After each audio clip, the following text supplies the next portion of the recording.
আসসালামু আলাইকুম। সুন্নাহ শিক্ষা থেকে সবাইকে স্বাগতম। আমরা আজকে ইংরেজি ক্লাসে শিখবো হ্যাভ টু এর ব্যবহার। ইংরেজি যারা দক্ষ হতে চান, ইংরেজিতে যারা কথা বলতে চান বা লিখতে চান, স্টুডেন্ট হোক বা স্টুডেন্ট শেষ হয়ে গেছে, লেখাপড়া শেষ হয়ে গেছে কিন্তু ইংরেজিতে দক্ষতা হয়নি, এখন দক্ষ হতে চান, তাদের সবার জন্য খুবই কমন এই হ্যাভ টুর ব্যবহারটা করতে হয় লিখতে, বলতে, সকল ক্ষেত্রে। তো আমরা আজকে এই হ্যাভ টু এর ব্যবহারটা শিখবো।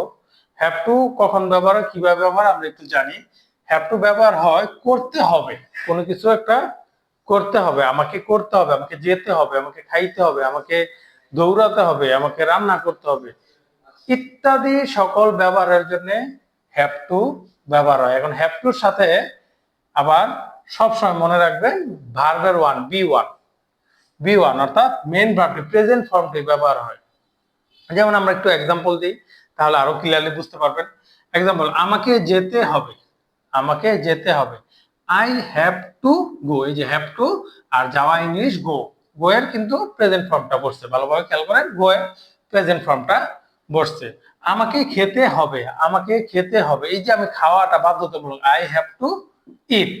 আমাকে দৌড়াতে হবে, আমাকে দৌড়াতে হবে, এই দৌড়ানোর মধ্যে আই হ্যাভ টু রান।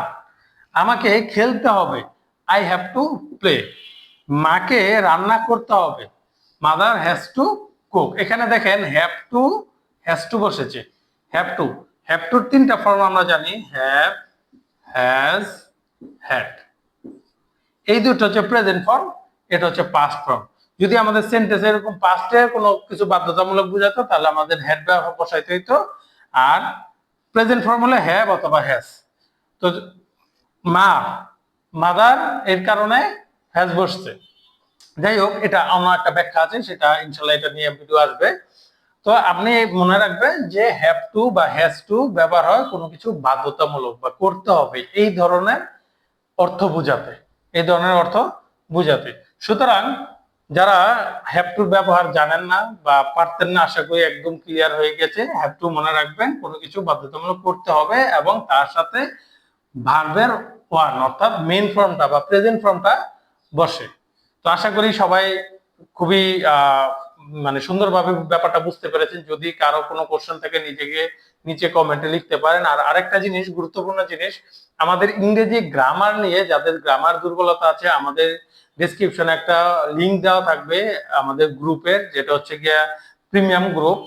তো ওই গ্রুপটার মাধ্যমে আপনি ইংরেজি গ্রামার, ইংরেজি লেকচার শিট সহজভাবে কিভাবে শিখতে পারেন এগুলি আমরা দিয়ে থাকি। ওটা একটু প্রিমিয়াম গ্রুপ, যেটার প্রাইসটা খুবই কম, মাত্র 210 টাকা। 210 টাকা আপনি ওই গ্রুপে জয়েন করে আমাদের লাইভ ক্লাসের মাধ্যমে ইংরেজি শিখতে পারবেন, অথবা ইংরেজির বিভিন্ন কোশ্চেন করতে পারবেন, অথবা আপনি যদি প্রবলেমে ইসের লেকচার শিট আমাদের তৈরি করা আছে, সেই লেকচার শিট আপনারা পিডিএফটা পেয়ে যেতে পারবেন। তো ইংরেজি আশা করি আপনার দুর্বলতা কাটানোর জন্য এই গ্রুপটা খুব হেল্পফুল হবে। মাত্র 210 টাকা গ্রুপে, লিঙ্কটা দেওয়া থাকবে নিচে, যারা জয়েন করতে চান ওই লিঙ্কে গিয়ে বিস্তারিত থাকবে, ইনশাল্লাহ জয়েন করতে পারবেন। আসসালামু আলাইকুম।